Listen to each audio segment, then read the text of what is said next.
재밌었죠? 예. 저도 재밌게 봤습니다. 예. 저는 이제 금요일 날 오늘 시간이 안 돼가지고 금요일 날 조용한 데서 그렇게 이제 뭐 VIP 뭐 시사실 같은 데가 있더라고요. VIP라기보다는 이제 영화 좀 미리 좀 봐야 될 사람들을 모시고 보는 그 공간이 있는데 저하고 이제 저희 같이 일하는 매니저하고 스타일리스트하고 이제 셋이서 봤어요. 근데 제가 이제 그 영화 이제 홍보 관계자들한테 말씀드렸는데 원래 이제 그 실화를 바탕으로 한 영화들이 되게 보면 좀 깁니다.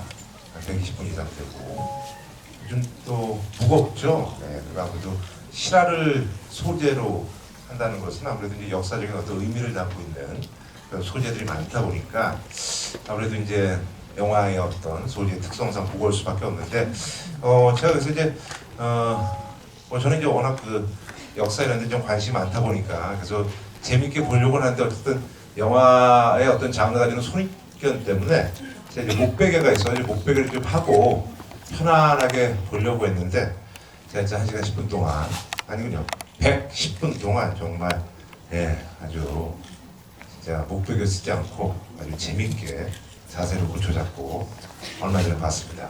네. 어쨌든 제가 오늘 이렇게 이제 제가 그래도 이제 재밌게 본 영화를 사실 이렇게 소개하는 이런 메가 토크의 사회를 맡게 돼서 굉장히 저도 기분이 좋습니다. 제 영화관은 굉장히 특이합니다. 일부러 재미없는 걸 보고 재미없는 걸 보고 혼자서 감독을 막 욕하고 그러면서 이제 스트레스를 푸는. 나는 옛날에 그 흔한 저희 제가 이제 70년생이잖아요. 그때 제 세대는 사랑과 영혼을 다 봤는데 저는 안 봤어요. 네. 어쨌든 굉장히 재밌게 봤습니다, 제가. 자, 오늘 제가 사회를 봅니다. 그래서 여러분들이 다 이제 여러분들께 이제 뭐 질문할 기회 좀 드릴 테니까 뭐 궁금한 거 있으면 좀 여쭤보고 여기 연령층이 굉장히 다양하고 뭐 그러네요. 예. 오늘 사실요 이제 오민호 감독님 오시고 이병헌 씨 그리고 곽도원 씨 그리고 이성린 씨 그리고 사실 또 다른 주연이죠 우리 이준 씨가 오셔야 되는데 네 분은 오시는데 이준 씨는 개인적인 사정이 급하게 나가게 해서 오늘 참석을 오늘 못 하십니다. 아쉬운 마음. 예. 그래요. 다른 분들께 또 궁금증 좀 표현해 주시고요. 예. 여러분들 영화를 어떻게 보셨는지 모르겠어요. 저는 제가 이제 그냥 사실 이제 저도 이제 뭐 한 줄 평 이런 것들 저한테 요구하길래 야 돈도 많이 안 주면서 이렇게 요구하는 왜냐면 제가 그냥 얘기하는 건 모르겠는데 이거 분명히 홍보에 쓰거든요. 그래서 내가 야 이걸 어떻게 할까 해서 고민을 좀 했는데 그냥 제가 그냥 느낀 건 그거예요. 무겁다. 하지만 재밌다. 근데 이쪽에서 되게 좋아하더라고. 예, 그래서 어쨌든 제 어떤 그 진심이 뭐 통한 것 같아요. 그래서 역시 이제 한 줄 평 같은 경우 머리를 굴리지 말고 그냥 즉각적으로 어떤 그 반응을 내가 보여야 되겠다. 라는 걸 생각했었는데 여러분들의 생각은 어떨지 좀 궁금합니다. 이게 이제 어제 개봉했어요. 어제 개봉해서 박스 오피스 1위를 달리고 있죠. 워낙 사실 기대도 많이 했습니다만 요즘 이제 뚜껑을 열어보면요. 사실 또 워낙 이제 복병인 그런 영화들이 많기 때문에 사실 1위를 장담할 수는 또 없었는데 또 역시 많은 분들의 어떤 그 기대대로 박스 오피스 1위를 달리고 있습니다. 뭐 영화는요 1979년 16사태 이전에 40일간의 그런 권력 핵심부의 얘기를 다루고 있습니다. 이게 이제 1990년대 이제 그 동아일보에 사실은 연재됐던 논픽션 베스트셀러죠. 남산의 부장들을 원작으로 하고 있습니다. 예. 저도 이제 그 1979년도에 제가 이제 초등학교 3학년이었는데 그때 사실은 11.6 사태가 일어나면서 저희가 이제 학교를 일주일 정도 안 가고 그리고 TV에서는 흑백 TV로 그 당시 이제 고 박정희 대통령을 추도하는 그런 영상들이 일주일 내내 나왔던 그런 기억이 있고요. 그리고 이제 그 당시 이제 많은 어르신들이 울고 뭐 이랬던 화면들이 이제 뉴스에 나왔던 화면들 기억이 나고요. 그럽니다. 예. 자. 배우들이 오신 것 같은데요. 배우들이 도착한 것 같습니다. 우리 배우들 얘기를 한번 좀 들어보도록 하고요. 어쨌든 이 남산의 부장들 연출하신 우민호 감독님, 그리고 이병헌 씨, 그리고 이성민 씨, 곽도원 씨 이렇게 네 분을 모시도록 하겠습니다. 자, 박수 주시죠.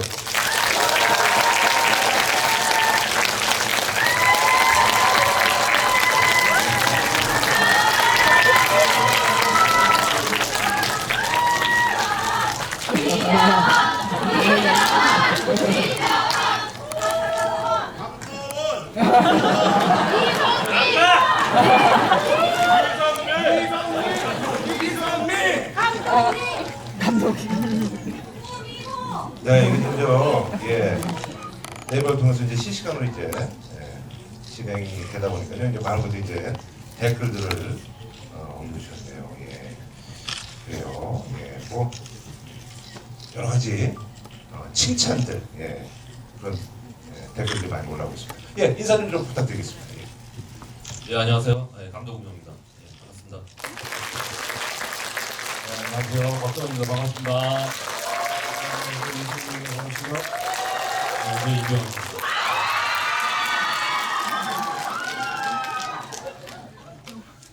네, 포토타임 뭐 지금 하신 건가요? 아, 그래 그럼 앉아서 생각하면 알겠습니다. 앉으시죠.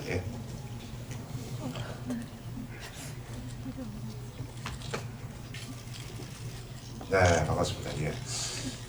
저희 예전에 저기 귀신이 산다는 영화 있었어요. 김상중 감독 영화. 그때 이제 제가 시사회 진행을 맡았던 이후로 한 저도 한 13년 만에 이런 처음인 것 같아요.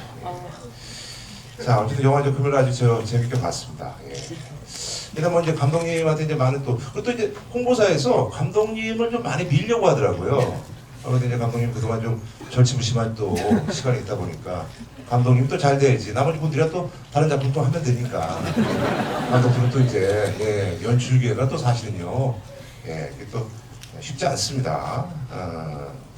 어쨌든 많은 분들이 또 마야강 때하고 좀 많이 비교를 합니다. 마음가짐도 좀 달라질 수도 있고요. 아무래도 이제 실화를 바탕으로 한 영화는 맞는데요. 아무래도 이제 톤도 좀 다르고요. 그래요. 뭐 마음가짐도 그렇고 뭐 좀 달라진 게 있다면 어떤 게 있는지 좀 궁금하네요. 마야강 때랑 전작이랑 비교해서. 저도 이제 마야강을 얘기하려고 그런 게 아니라 전작이 마야강이라서 얘기하는 거예요. 전작이 제가 내부자들이었고 뭐 무슨 제가 내부자들 얘기했죠. 근데 이제 전작이 이제 마야강이다 보니까 얘기를 하는 겁니다. 저도 뭐 조금 혼란스럽긴 한데요. 일단 뭐 두 작품 다 최선을 다한. 그럼요. 마야왕이 청불이었다면 남사의 부장들은 청불이 아니라는 거. 그래서 관객분들이 조금 덜 불편하게 어떤 작품을 좀 보실 수 있을 것 같고 아무래도 제가 뭐 최선을 다했습니다. 네. 저는 그나마 좀 어떻게 보면 이게 행운이라고 할 수 있는 게 저는 오은혜 감독 작품을 2개를 봤는데요. 내부자들하고 이걸 봤어요. 참, 우리 좋은 놈이야 내가. 그래요. 아니 저는 진짜 재밌게 봤어요. 저는 원래 실화를 바탕으로 한 영화를 좋아합니다. 그래서 제가 사실 이제 뭐 재밌게 본 실화를 바탕으로 한 영화가 예전에 이제 미시시피 버닝이라는 영화도 제가 재밌게 봤고요. 실화를 바탕으로 한 영화는 아닌데 이거는 약간 좀 비슷한 게 저는 느낌은 이제 티커테일 뭐 솔저 스파이라는 영화도 제가 굉장히 재밌게 봤는데 이게 사실 이제 저는 솔직한 예로 이제 아주 재밌게 잘 만든 오락 영화라고 봤어요. 형식은 사실 그렇지는 않습니다만 특별히 좀 이번 영화를 위해서 관객들에게 좀 이렇게 좀 어필했으면 하는 그런 좀 신경 쓴 연출의 어떤 그런 신경 쓴 부분이 좀 있는지 좀 궁금합니다. 사실 11.6이라는 사건은 역사적으로 되게 큰 사건이고 이제 모두가 알고 있는 사건이지만 이게 동시에 또 베일에 쌓여진 사건이에요. 그래서 그 사건 안에서 어떤 왜 그 사건은 알고 있지만 그 당시에 그 사건의 중심에 있었던 그 인물들의 어떤 감정이라든지 관계라든지 내면이라든지 심리는 사실은 잘 알려진 게 없잖아요. 그래서 그런 어떤 감정들을 쫓아가면서 그 베일에 쌓여진 그 이야기를 이렇게 한꺼풀 두꺼풀 이렇게 좀 파헤쳐보는 그런 게 좀 분명히 재미가 있다고 생각하고 그런 지점이 어떻게 보면 그 마야광보다는 내부자들이 가깝지 않나라는 생각을 합니다. 내부자들도 뉴스나 그 어떤 신문의 어떤 겉으로 보이는 그런 기사보다는 기사의 어떤 그 이면을 밝히는 이야기이기 때문에 어떤 그런 재미가 있지 않나라는 생각이 듭니다. 감독님도 근데 이제 마야강하고 비교를 좀 많이 좀 신경 쓰네요. 그래도 저 그렇게 말씀하시니까 그래요. 예. 우리 이제 이병헌 씨가 또 그렇잖아도 그런 얘기를 했네요. 이게 우리 이제 홍혁 감독님은 이제 내부자들에서 뵙고 또 이제 몇 년간 또 다른 작품도 하시다가 이번에 이제 만났는데 홍혁 감독이 굉장히 뜨거운 분인데 마야강 개봉 후에 굉장히 차분해졌다. 화제가 좀 됐습니다. 예. 다른 뜻에서 드린 말씀은 네네네. 아니고요. 네. 내부자들 때 이제 저도 처음 같이 네네네. 일했잖아요. 굉장히 감독님마다 이렇게 성격이 있는데 네네. 굉장히 열이 많은 사람이라는 생각이 들었어요. 아하. 이게 예, 되게 열정적이고 정말 좋을 때 좋다. 이게 좀 아닌 것 같을 때는 아닌 것 같은데 이런 자기 표현들이 되게 네네. 확실한 그런 어떤 감독님이었는데 몇 년 후에 이렇게 또 새롭게 작품을 가지고 남성의 부장들이라는 작품을 가지고 만났을 때 굉장히 신중하신 그리고 되게 차분해지신 그런 모습을 봤어요. 근데 뭐 그 사이 사람이 변할 수도 있는 거 아니에요? 예. 물론 이제 마야광이 중간에 촬영 중간에 개봉 딱 했을 때 그때 조금 더 차분해지시긴 했어요. 근데 이제 전체적으로 봤을 때 많이 차분해지셨다는 거죠. 그러니까요. 예. 여기 신중해지죠. 네. 남을 분들은 어떻게 생각하세요? 우리 이성민 씨와 박동원 씨. 저 마야왕에 출연했는데요. 네. 잘하시겠네 그럼. 왜 가만히 계셨어요? 예. 여기 계시는구만. 변명을 하고 싶었었어요. 네. 마야왕 때도 차분하셨고요, 신중하셨습니다. 제가 겪은 사실입니다. 예. 박동원 씨는 어떠셨어요? 저는 이 작품이 처음이라 예. 받으신 느낌은 어떠셨어요? 근데 이제 아무래도 이제 박동원 씨도 이제 오랜만에 작품을 하시고 해서 아무래도 이제 우리 저기 오늘 감독 그래 내부자도 좋아하는데 마야광 이러면 약간 좀 저희들도 그렇거든요 사실 뭐 일이라는 게 저는 약간의 뭐 이제 뭐 좀 디테일만 다르지 거의 뭐 대동소객이 돌아간다고 생각하는데 저희들도 사실 뭐 여러 가지 예능 프로그램 제의를 받을 때그 친구가 전작에 뭐였는데 뭐 이러면서 저희들도 뭐 이렇게 좀 판단하는 그런 것들이 있는데 기본적으로 재능은 많으신 분입니다만 어떠셨어요? 네. 저는 남산의 부장들 찍는 중간에 마야광이 개봉을 했고 마야광이 무너져가는 모습을 이분도 다들 뭐 인연들이 있으시네. 예. 그러면서 감독님이 점점 차분해지시는 그 아하. 중간 모습을 뵙죠. 예. 근데 그런 신중함, 차분함이 이 영화의 연출에는 굉장히 그 도움이 많이 된 것 같습니다.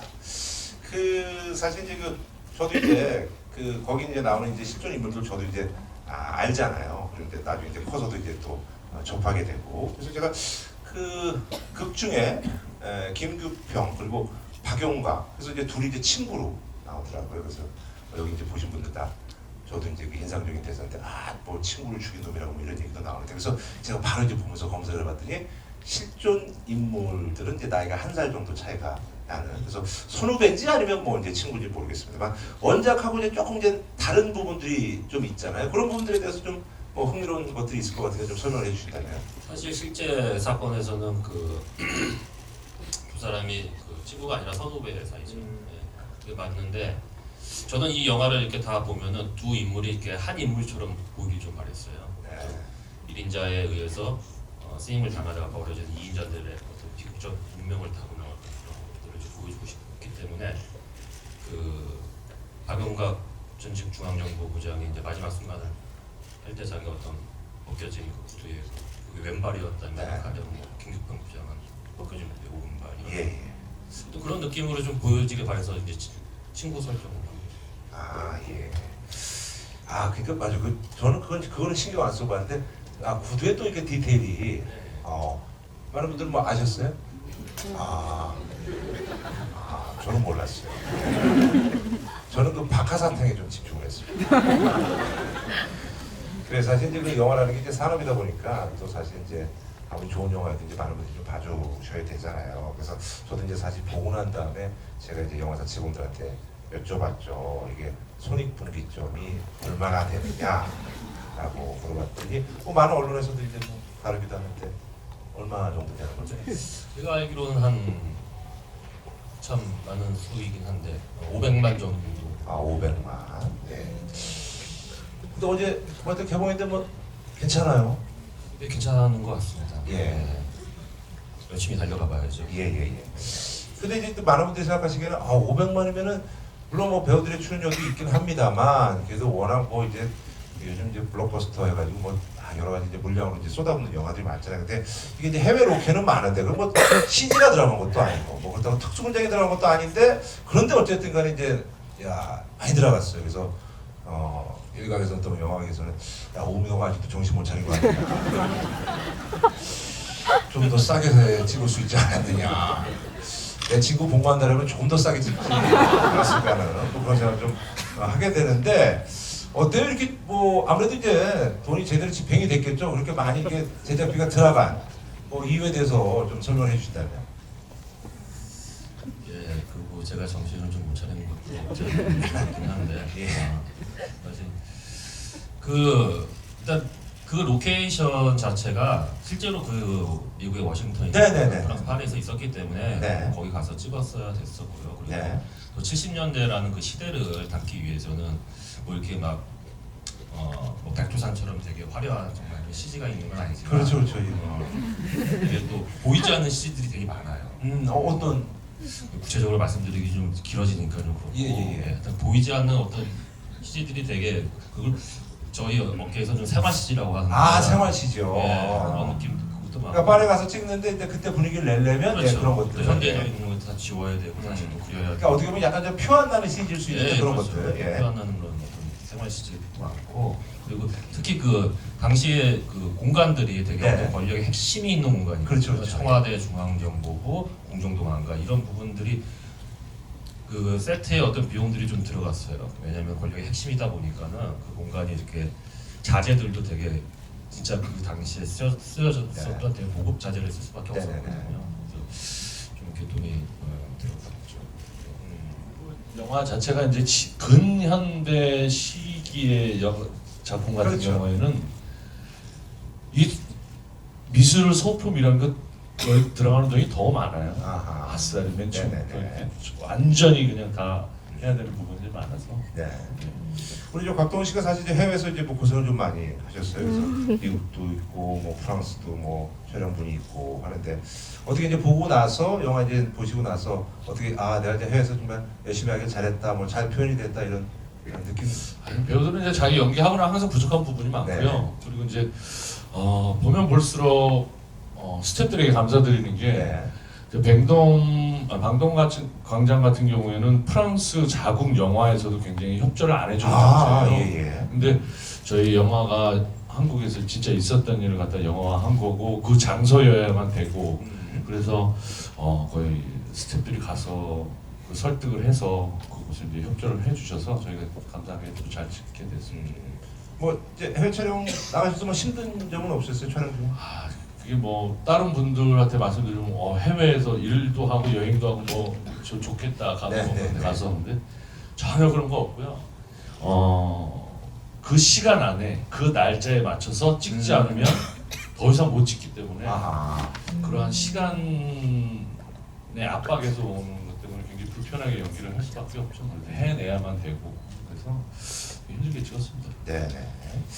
그 이제 이성미 씨는 사실 이제 제가 이제 제가 그 SBS에서 이제 그 연애 정보 프로그램을 하고 있는데 이분들이 이제 나오셨었는데 그때 이성미 씨는 이제 홍보에는 이제 참여를 안 하셨었어요. 그래서 저는 어떤 그 박정희 전 대통령 역할을 하기 때문에 홍보에는 좀 끝까지 참여를 안 하시나 했는데 이제부터 이제 좀 참여를 하시나 뭐 여러 가지 뭐 그 처음에는 이렇게 참여를 의도적으로 안 하신 건 아니고 그때 뭐 스케줄이 좀 있으셨나요?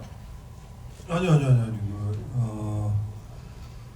극장에 오셔서 제가 연기한 캐릭터를 확인해 보기 위한 전략? 아하. 포스터도 뒤를 있고 그런 식으로 생각을 처음에 했었어요. 그렇게요. 근데 이제 개봉하셨으니까 이제 앞으로 이제 홍보도. 네네네. 예. 알겠습니다. 그 사실은 그래도 이제 영화를 보고 그 부분의 어떤 대사, 그 대사는 굉장히 대사라기보다는 실제 뭐 그분들이 나눴던 얘기라고 하는데요. 뭐 정치를 대국적으로 하셔야 된다라는 그런 얘기도 있고요. 그리고 이제 뭐 건방져 뭐 이런 얘기도 있고 뭐 탱크 얘기도 있고 예. 이거 굉장히 좀 어떻게 보면 이제 임팩트가 그런 강한 대사들이고 그 대사가 이제 의미하는 그 함축적인 그런 그 당시의 상황들 예, 많이 좀 와닿습니다. 예, 어떤 화면보다도 그 대사가 전달해주는 어떤 그런 힘이 있는 것 같아요. 이런 그 대사들 사실 이제 살리는 게 사실 또 쉽지 않았고 또 그게 또 각색도 하시고 또 연출도 하신 또 이게 소화하신 또 배우들의 몫이 아닌가 싶은데 어떠셨어요? 예, 좀 얘기 들어볼까요? 예. 예, 실제 그 대사들이 사실 그들이 무슨 말을 주고받았는지는 이렇게 상세하게 나오지는 않았거든요. 그래서 가령 지금 뭐 대국적 뭐 이런 몇 대사들만 좀 있어갖고 거기서부터 조금 이렇게 확장을 시켜서 그래서 왜 그 인물이 그런 대사를 했을까? 그래서 어떤 결혼, 어떤 정사나 네. 그 관계들을 이렇게 좀 추측하면서 계속 대사를 만들어볼 그 인물의 그 심리에 맞게끔 좀 만들어보려고 했던 것 같아요. 네. 이병헌 씨가 이제 그 대사를 하셨잖아요. 대본적으로. 그 대사는 이제 저희 세대면은 좀 이제 예전에 이제 그런 얘기가 있었다라는 것을 이제 저희는 알고 있는데 그 대사가 좀 받아들였을 때는 좀 어떠셨어요 느낌이?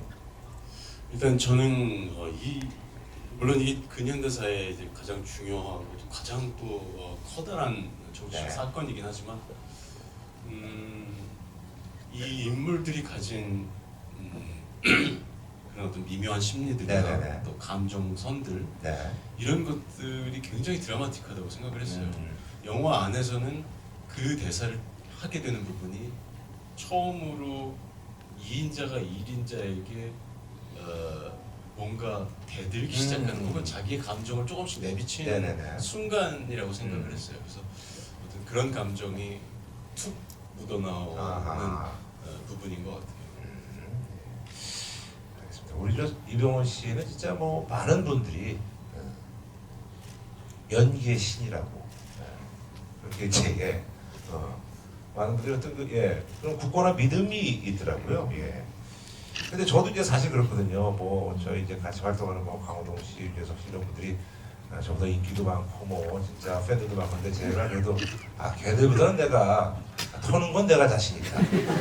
내가 정말 뭐 밖에 나서 열심히 뭐 이렇게 뛰고 이런 건 못해도 내가 한 3-4시간 안에 훌륭 많은 건 내가 자신 있다. 뭐 이런 생각을 제가 사실 뭐 방송하는 사람이 또 그런 또 프라이드는 또 있어야 되는 거잖아요. 근데 그 어떠세요? 이병헌 씨는 그래도 그래도 내가 연기는 그래도 좀 잘하지 뭐 이런 그런 생각 하지 않아요? 사실 네.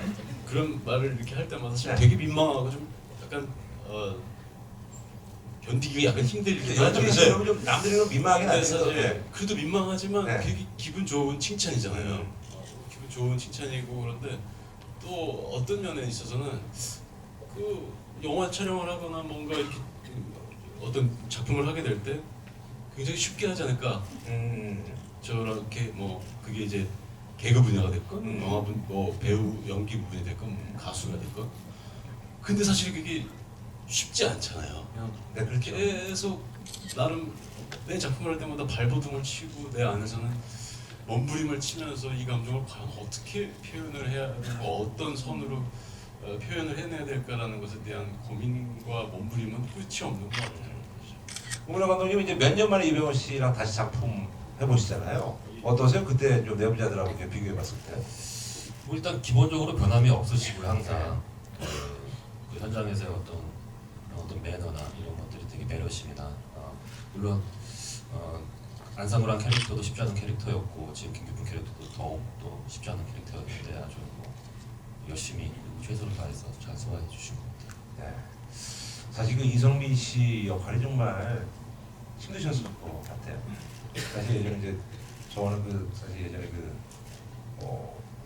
그때가 아마 40하고 30하기 그런 그 MBC의 그 드라마가 있었는데 그때는 이제 이진수 씨라는 그 MBC 네. 탤런트 분이 이제 박정희 네. 대통령 역할을 하셨는데요. 근데 이 박정희 대통령 전 대통령 역할하기가 사실은 정말 쉽지 않고 또 이제 소재 자체가 그러다 보니까 연기하기가 정말 쉽지 않았을 것 같아요. 뭐 나름대로 임했던 어떤 각오라든지 부담감들이 이게 굉장히 컸을 것 같아요. 예, 뭐 그 경호 씨도 얘기했지만 연기는 뭐 그냥 쉬운 건 없는 것 같아요. 그 중에 또 제가 한번 또 넘어야 될 그 계단이고 산이니까 아 또 나에게 이런 숙제가 주어졌구나 하는 부분이었었는데 특별한 숙제였던 것 같아요. 어떤 캐릭터를 제가 맡게 되고 제가 어떻게 제 방식대로 이렇게 표현하는 방법이 있다면 제가 맡은 캐릭터는 실존했었던 인물이고 또 워낙에 또 잘 알려진 인물이고 또 그 캐릭터를 연기했던 많은 배우들이 계셨고 그분들은 그 실제 그분과 그 외모가 많이 비슷하신 분들이 그 연기를 하셨고 또 그 연기를 할 때마다 그 싱크로율에 대한 이야기가 나왔었고 그래가지고 그 산을 또 넘어야 되는 거였었어요.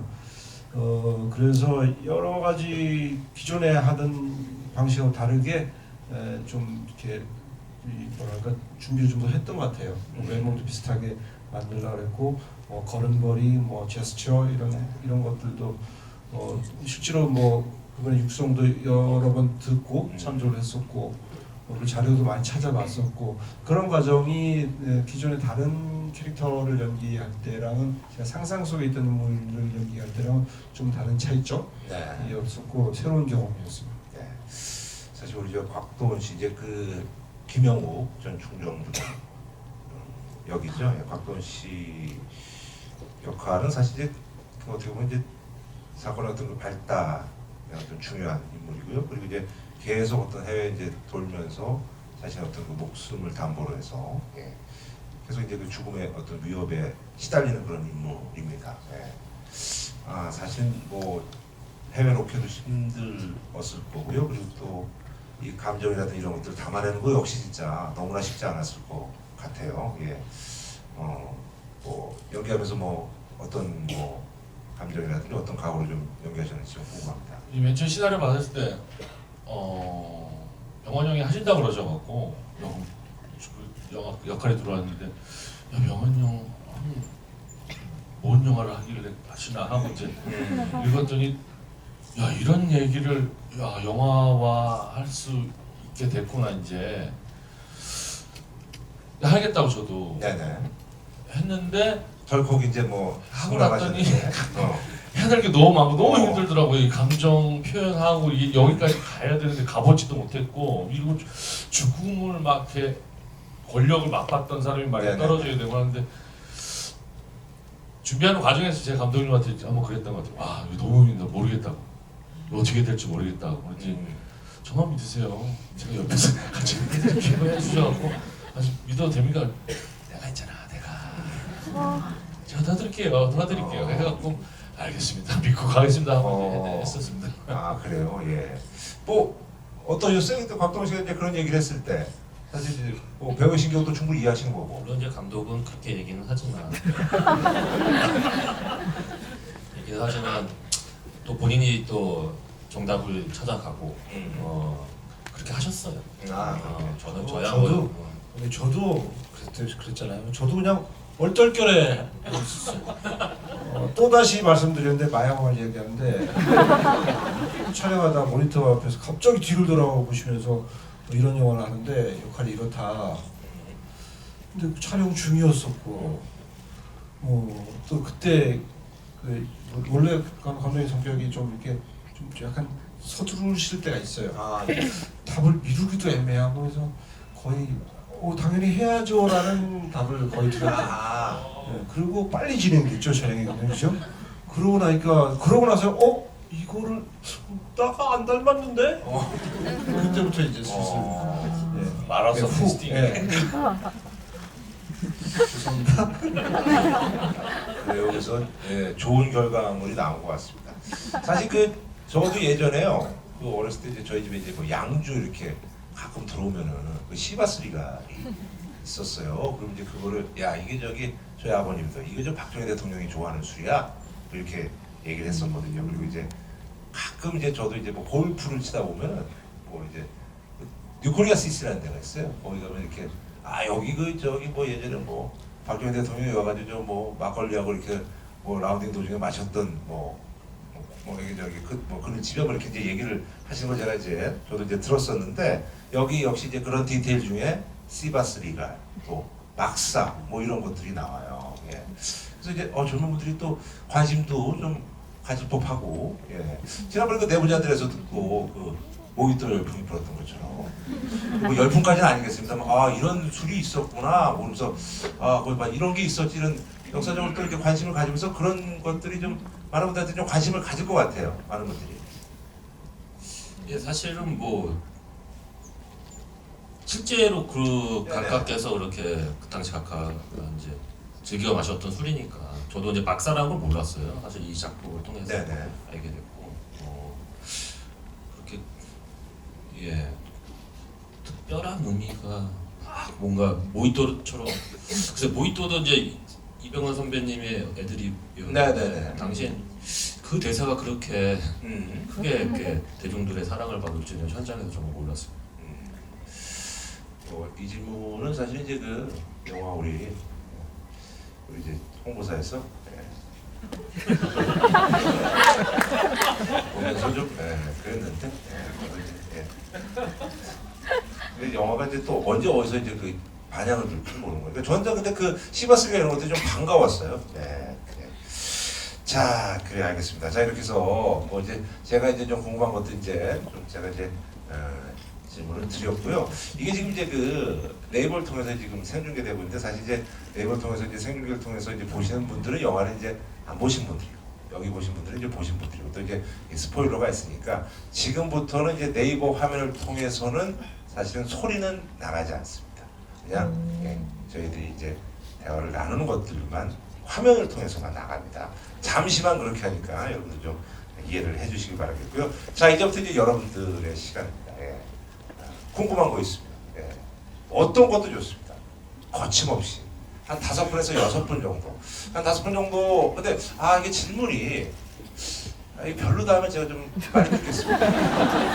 3개, 4개에서 끊겠습니다. 근데 괜찮다 하면 뭐 6, 7개 갑니다. 자 궁금한 거 있으면 여쭤보시죠. 그래요. 뭐 배우들이 좀 지목해 주실래요? 모자 쓰신 분 제일 빨리. 그래요.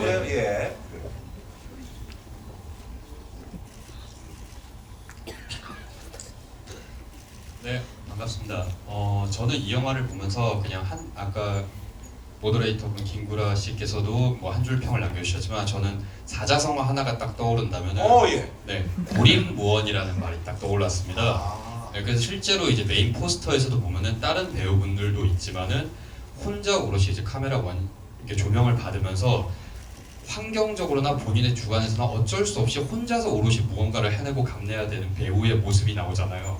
그리고 이거는 뭐 굳이 의도하신 바는 아니겠지만 약간 지금 5분이 앉아 계신 모습 저는 약간 포스터의 느낌이 나는 게 전부 다 신발을 하얀색을 신고 계신데 네. 그러네요. 특정한 배우님만이 지금 까만색 신발을 신고 계셔서 포스터의 느낌이 그대로 나는 거예요. 네. 그래서 이 영화를 보면서 생각을 한 게 감독님께서 연출을 하실 때도 이병헌 배우님에게 부여하신 어떠한 롤이 있을 거예요. 다른 사람들과 어울리는 관계 속에서도 혼자 오롯이 무언가를 감내해야 되는 뭐 그런 연기 주문이나 그런 것들이 있었을 텐데 그 부분에 대해서 말씀을 좀 더 듣고 싶습니다. 질문 너무 좋은데요? 질문 아주 너무 좋으신데? 일단 점점 그게 후반부로 갈수록 점점 말 그대로 고립무원처럼 외롭게 고민하고 갈등하는 흔들리는 자신이 정말로 어떤 선택과 결정을 해야 되는지 마치 되게 갈등하고 오면 어떤 햄릿 같은 느낌 그런 느낌으로 이렇게 좀 잡았던 것 같아요. 그런 심리들을 되게 좀 세밀하게 쫓아가려고 노력했던 것 같아요. 답변 만족하세요? 이병헌 씨는 뭐죠? 원래 처음에 편집본을 제가 이제 현장 편집본이라고 하죠. 보통 이제 아주 러프한 좀 긴 시간의 것을 볼 수 있었어요. 근데 그때 굉장히 여러 사람 지금 여러분들이 본 것보다 것보다는 약간은 좀 더 카메라가 좀 더 이렇게 빠져나온 것 같은, 그리고 좀 더 많은 이야기들이 있는 이런 것들이 있었는데, 그런 이야기들이 일단 시간적인 문제도 그렇고 여러 가지 이유로 약간 쫙 밀고 나가는 어떤 힘이 덜하다고 생각하셨는지. 물론 이제 감독님이 이런 부분에 대해서는 더 하실 말씀 있으시겠지만, 여러 가지 상황들과 이것저것을 다 소개하는 설명적인 부분들은 해소가 되지만, 영화적인 또 어떤 힘이나 이런 것들 때문에 또 바꾸신 부분도 분명히 있을 거라고 생각을 해요. 아마 그런 부분도 작용을 하지 않았나 생각이 됩니다. 저는. 예, 알겠습니다. 아우 좋은 질문 고맙고요. 예, 또 다른 분 우리 이번에 우리 저 곽동 배우님께서 뭐 지목을 해주시죠. 제가요? 예. 저기 조금 전에 곽동 배우님이 하신 거예요? 그래요? 예, 우리 저 이성민 배우님이 빨간색 핸드폰인가? 빨간색 예, 빨간색 예. 네. 이병헌 배우님한테 질문 드리고 싶은데, 머리를 자꾸 이렇게 넘기는 장면이 많았는데 그게 좀 초조함을 나타내는 그런 장면인 건지, 아니면은 뭐 군인의 신분이었다가 아니 이제 좀 권력을 갖게 돼서 좀 깔끔한 이미지를 보이려는 그런 연출이었는지, 아니면 좀 애드립이었는지 좀 궁금합니다. 실존 인물을 연기를 한다는 것이 이렇게 게다가 근현대사고, 실존 인물을 연기한다는 것이 이렇게 힘든 일인지 사실은 막상 촬영하기 전까지는 몰랐었던 것 같아요. 근데 왜냐하면 내가 자칫 내 개인적인 생각과 감정이 이 안에 들어갔다가 무언가를 왜곡시키거나 많이 실제와 다른 어떤 느낌들을 주게 되는 것은 정말로 원치 않는 상황이기 때문에 과연 그 인물이 내가 맡은 캐릭터가 어떤 감정 상태였을까, 어떤 심리 상태이고 이럴 때는 어땠을까를 사실은 정확한 정답이 없기 때문에 사실 계속 고민하면서 연구를 하고 그 안에서 적정선을 찾아야 되는 게 가장 이 영화를 하면서 힘들었던 부분이었던 것 같아요.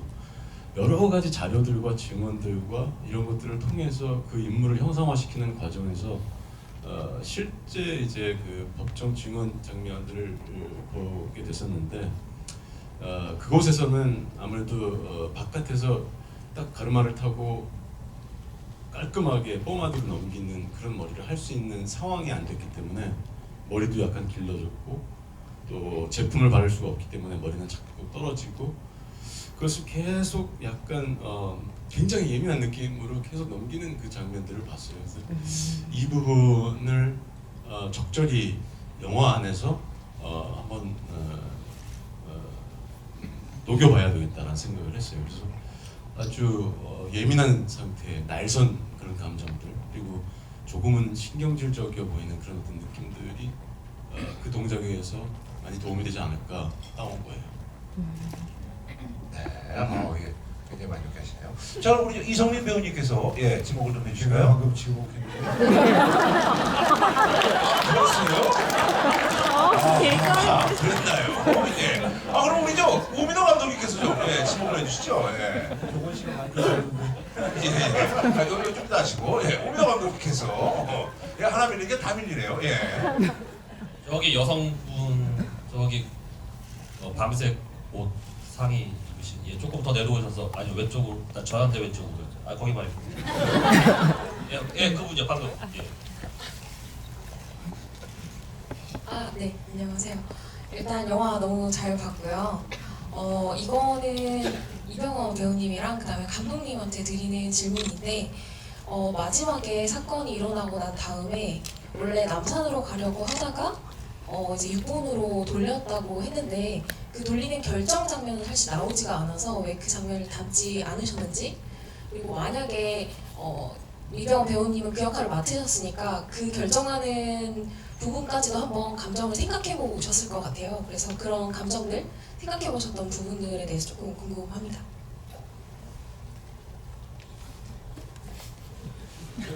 네네네.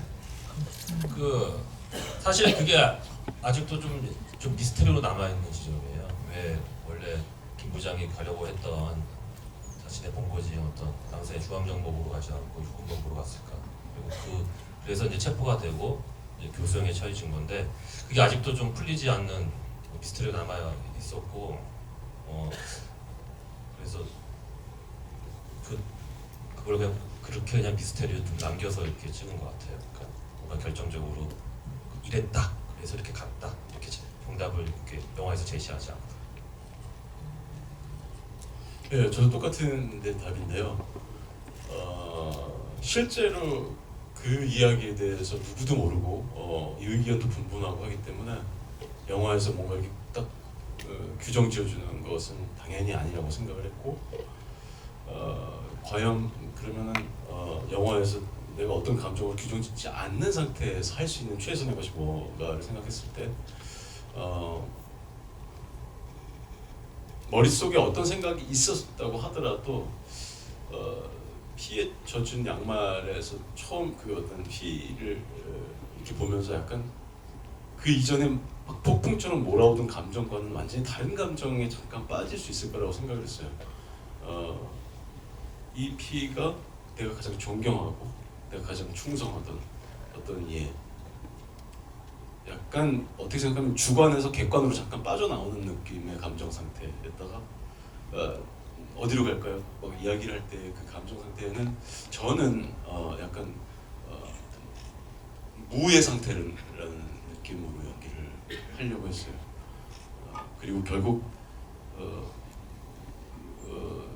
그 인물의 입으로 차돌려가 아니고 완전히 객관적으로 부감으로 빠져나와서 차는 돌아가고 그 직전까지만 또 그래서 감독님이 편집을 하신 게 아닐까라는 생각이 들어요. 네, 알겠습니다. 이제 마지막 질문 이게 시간 관계상 우리 이제 이병헌 우리 배우님께서 좀 지목을 해주시죠. 예. 병자 들고 계신데. 저는 배우분들과 감독님 모두에게 질문 드리는 건데 본인이 연기하시면서 또는 찍으시면서 가장 마음에 들었거나 가장 잘 연기했던 그런 부분이 궁금합니다.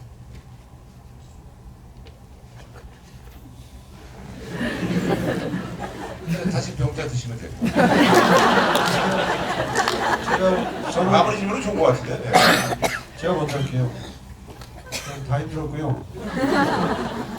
가장 마음에 들었던 제가 잡지적으로 병원 씨 머리를 때리는 그 시는 굉장히 조심스러웠었고요. 굉장히 위험했었고요. 물론 안전한 잡지책이었지만 모서리에 잘못 맞을 경우에 상처를 유발할 수도 있었는데 그게 정말 퍼펙트하게 이마에 원하는 곳에 맞았고 떨어져야 할 곳이 있었어요. 원래는 그게 이병헌 씨 이마에서 팔로우에서 카메라가 떨어진 잡지를 찍는데 지금 영화에서는 들고 있는 병헌 씨가 들고 있는 잡지를 찍었는데 그게 약속한 대로 정확히 딱 떨어졌어요. 그래서 한 번에 끝났어요. 정말 저는 잘했다고 생각해요. 지금 생각해도 소름이 돋습니다. 예, 나머지 분들. 예.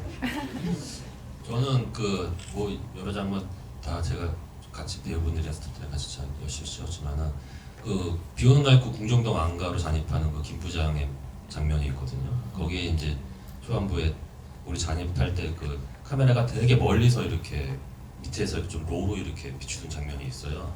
네, 거기서 이제 김 부장이 이렇게 안경 쓰고 비를 막 맞으면서 가방 뒤로 쫓아내고 어떤 상자를 이렇게 놓고 막 올라가가지고 롱테이크 장면인데 빨라오마해져가지고 그 장면을 저는 가장 일단 좀 아끼는 장면 중에 하나인데 왜냐면은 배우의 얼굴이 보이지도 않아요 사실은. 근데 어떤 그런 몸, 자세, 행위만으로도 어떤 그 인물의 어떤 심리와 지금의 감정 상태가 아주 잘 드러나가지고 그 장면을 좀 좋아합니다. 저는 참고로 그 소문을 들었는데 그 담을 한 번에 넘어갔다 그러더라고요. 그래서 도대체 운동을 얼마나 했길래 그렇게 넘어갔는데 진짜 그걸 넘어가더라고요. 사실은 힘들었어요. 그래서 동시 녹음을 마이크를 갖다 대지도 않았는데 그 안에 있는 마이크로 제 목소리가 들어갔는데 이렇게 올라갈 때 이런 소리가 있었는데 감독님이 모니터를 하시면서 그거 의도한 소리 나고 자기는 그 소리가 너무 좋았다고. 아니 그리고 힘들어서 그랬다고. 이렇게 하면서 올라왔는데 그 소리를 굉장히 그때 모니터를 보시면서 좋아하셨었어요. 저는 개인적으로 그 아마 거의 첫 촬영이었을 거예요, 제 기억에. 헬리콥터에 이제 타시고 또 이제 곽 실장이 막 이렇게 뒤뚱뒤뚱 뛰어가는, 그러면서 이제 그 멀어져가는 헬리콥터를 보는 그 장면을 처음 거의 찍었던 건데 많이 웃기도 했고, 그 이주 씨 때문에 이주 씨 그 뛰어가는 뒷모습에서 사실 영화적으로는 후반부이기 때문에 되게 아주 심각하고 진짜 중요한 감정씬인데 그때 한참 웃음이 나와서 못 찍었던 기억이 나요. 그 씬이 그렇게 기억이 나요, 저는. 저도 소민이 다 어려웠고요. 컷마다 매 컷마다 어려웠었고, 맨 마지막에 죽을 때 잘 끌려가서 그 당구이 그 마지막 발끝이 살짝 보였을 때, 아 진짜 죽은 것 같이 잘했다. 그런 스스로 자화자찬하고 있습니다. 그런 부분들 지금 말씀해 주신 부분들이 다 진짜 인상에 남는 그런 부분들이에요. 예, 알겠습니다. 예, 뭐 이 정도로 시간 관계상 이 시간에 이제 마무리 짓는 걸로 하고요. 자, 어쨌든 이제 뭐 마무리 좀 줘야 될 것 같습니다. 자, 이제 마지막으로 오늘 이제 뭐 우리 네 분께 일단 뭐 박수 한번 주시죠.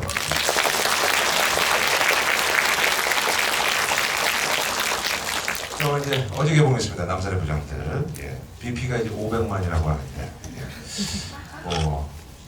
뭐 순조롭게 좀 흥행도 성공하고요. 많은 분들한테 또 메시지도 좀 줬으면 하는 그런 또 바람이 있습니다. 자, 오늘 뭐 간단하게 좀 소감, 뭐 당부의 말씀 좀 한마디씩 좀 부탁드리겠습니다. 예. 오늘 저기 김구라 씨랑 이렇게 초면인데 참 열심히 한 것 같습니다. 재밌었고요. 관객분들 그 왜 이 11.6 사건이 일어났는지 각자 아마 좀 답을 가지셨을 것 같아요. 같이 이렇게 한번 여러 사람들과 한번 이런저런 이야기 해보시면 깊은 시간이 되지 않을까 생각합니다. 네, 고맙습니다. 네, 우선 끝까지 나오셔서 저희 관심 가져주셔서 너무나 감사드리고, 그리고 또 남산의 부장들 선택해 주셔서 너무나 감사드립니다. 부디 좋은 기억으로 저희 영화 평가에 되기를 간절히 바라겠고, 새해 복 많이 받으십시오. 새해 복 많이 받으시고요. 항상 건강하시고요. 그 좋은 영화에 출연할 수 있는 기회를 갖는 것은 배우로서 굉장히 영광스러운 건데요. 늘 그런 희망을 품고 작업을 하지만 그렇지 못한 영화도 있는데 또 한번 또 좋은 영화에 참여할 수 있게 되어서, 그리고 그 영화가 관객들에게 사랑을 받게 되어서 굉장히 영광스럽습니다. 이런 작품을 관객분들도 많이 공유해 주셨으면 좋겠고, 특히 주변의 가족분들, 특히 명절이잖아요. 부모님들한테 이 영화 꼭 한번 추천해 보시면은 굉장히 좋아하실 소재이고 흥미를 가질 만한 영화이니까 부모님이 아주 행복해 하실 겁니다. 부모님께 명절에 꼭 한번 남산의 부장 이야기 한번 해주시면 고맙겠습니다. 감사합니다. 1시간 정도 안에 사실은 더 많은 이야기들을, 어떤 작품에 대해서 이야기를 하려면 사실 너무 시간이 모자란 것 같긴 해요. 정말 많은 이야기들이 그럴 텐데 또 그 1시간이나 아마 여러분들이 즐거우셨다면 너무 좋을 것 같고, 그리고 오늘 이렇게 긴 시간 할애해 주셔서 너무 감사드리고, 그리고 내일부터 연휴인데 올해도 여러분들 항상 건강하시고 웃는 일만 가득하셨으면 좋겠습니다. 조심히 돌아가십시오. 감사합니다. 네, 고생하셨습니다. 자, 그러면서 우리 마무리로 뭐 셀카 타임을 홍보팀이 이제 촬영할 예정인가요? 예, 그래요. 그럼 좀 셀카 타임을, 저는 이걸 뭐 셀카를 어떻게 찍어야 될지 모르겠는데, 예, 관객분들이 좀 나오시는 건가요? 그래요? 나 이거 뭐 셀카를 지금 와가지고, 예, 관객분들 좀 등지고, 그렇게 해서, 네.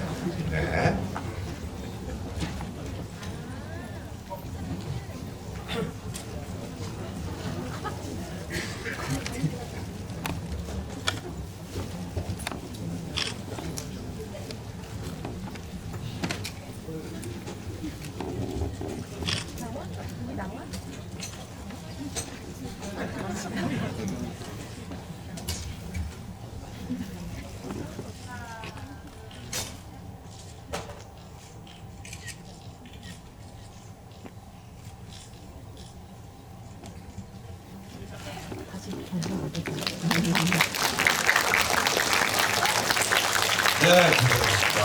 우리 감독님, 이병헌 씨, 이성희 씨, 박도원 씨, 명절 잘 보내시고 또 홍보활동 또 열심히 하시고. 하시길 바라겠습니다. 예. 자, 고생하셨습니다. 자, 이제 배우들하고 이제 좀 작별을 해야 되는데요. 예, 아쉽지만, 예, 박수로, 예, 배우들 보내드리겠습니다. 네, 고맙습니다. 감사합니다. 네, 감사합니다. 예, 감사합니다. 아, 예, 감사합니다. 자, 그래. 어쨌든 뭐, 예, 늦은 시간까지 영화도 보시고 이 자리에 참석해 주신 많은 분들 감사드리고요. 또 좋은 질문도 감사드립니다. 또 우리 이제, 우리 V라이브를 통해서 온라인상으로 보고 계신 우리 관객분들도 대단히 감사드리고요. 1월 22일 날 예, 개봉을 했습니다. 뭐, 평이 굉장히 좋습니다. 예, 많은 분들 한번 이 영화의 힘을 확인해 보시기 바랍니다. 예, 지금까지 저 김구라였습니다. 고맙습니다.